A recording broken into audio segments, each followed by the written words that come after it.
बिस्मिल्लाहिर्रहमानिर्रहीम। अस्सलामु अलैकुम। हज़रत अली रज़ी अल्लाह ताला अन्हु से रिवायत है कि रसूल सल्लल्लाहु अलैहि वसल्लम ने फ़रमाया कि 7 ऐसे अशख़ास हैं जिन्हें तुम कब्रों में दफन कर दोगे तो उनका रुख क़िबले से फेर दिया जाएगा। साथ ही फरमाया कि जाओ जाके कब्रें उखेड़ कर देख लो, अगर ऐसा ना पाओ कि जैसा मैंने कहा था तो ये कह देना कि मैंने गलत कहा था। अर्ज़ किया, या रसूल अल्लाह सल्लल्लाहु अलैहि वसल्लम, ये कौन लोग होंगे जिनका रुख क़िबले से फेर दिया जाएगा?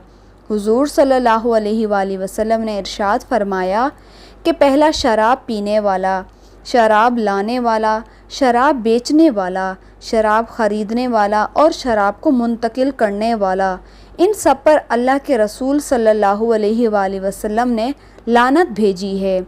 एक रिवायत में आता है कि शराब पीने वाला बुत पूजने वाले की तरह है। शराबी जब मरता है उसे मरते वक्त कलमा नसीब नहीं होता, और दूसरा ये कि उसका क़िबले से रुख फिर जाता है। इंसानों की ख़रीदो फ़रोख्त करने वाला, यानी कि वो अफराद जो इंसानी अज़ा या मुकम्मल इंसान की ख़रीदो फ़रोख्त करते हैं, उनका रुख भी मरने के बाद क़िबले से फिर जाएगा। नंबर 3, झूठी गवाही देने वाला शख्स। नंबर 4, सूद खाने वाला, सूद देने वाला और सूद लेने वाला, सूद लिखने वाला, ये सब उसमें शामिल हैं। सूदी लेन देन के गुनाह के 70 दर्जे हैं और सबसे कम दर्जा अपनी माँ से ज़िना करने के बराबर है। ऐसा शख्स जो सूदी लेन देन करता हो, मौत के बाद कब्र में उसका भी रुख क़िबले से फिर जाएगा। नंबर 5, किसी की फौतगी पर नोहा करने वाली औरतें। आँखों का गम और दिल का गम अल्लाह की तरफ से है, लेकिन हाथों और ज़बान का गम शैतान की तरफ से है। एक रिवायत में आया है कि जिसने गिरबान नोचा, अपने मुंह पर थप्पड़ मारे, जाहिलों जैसी बातें की, इससे हमारा कोई ताल्लुक़ नहीं। इसलिए जब दिल गम ज़दा हो तो आँखों से रोएं। इससे शरीयत मना नहीं करता, लेकिन वावेला करना, उल्टी सीधी बातें करना, कुफ्र या कलमात कहना, इसलिए इससे मना फरमाया है। नोहा करने वाली औरतें जब कब्र में दफन की जाएंगी तो उनका रुख भी क़िबले से फेर दिया जाएगा।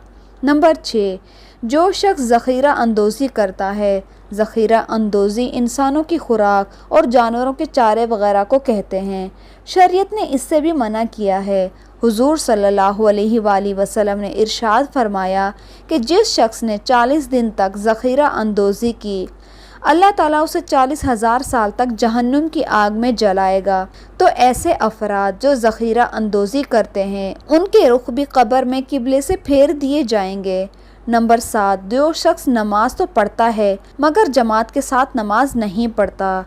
अल्लाह ताला से दुआ है कि अल्लाह पाक हमें सिरात मुस्तकीम पर चलने की तौफ़ीक़ अता फ़रमाए और सुन्नत नबी सल्लल्लाहु अलैहि वसल्लम को अपनाने की तौफ़ीक़ अता फ़रमाए। आमीन या रब्बुल आलमीन।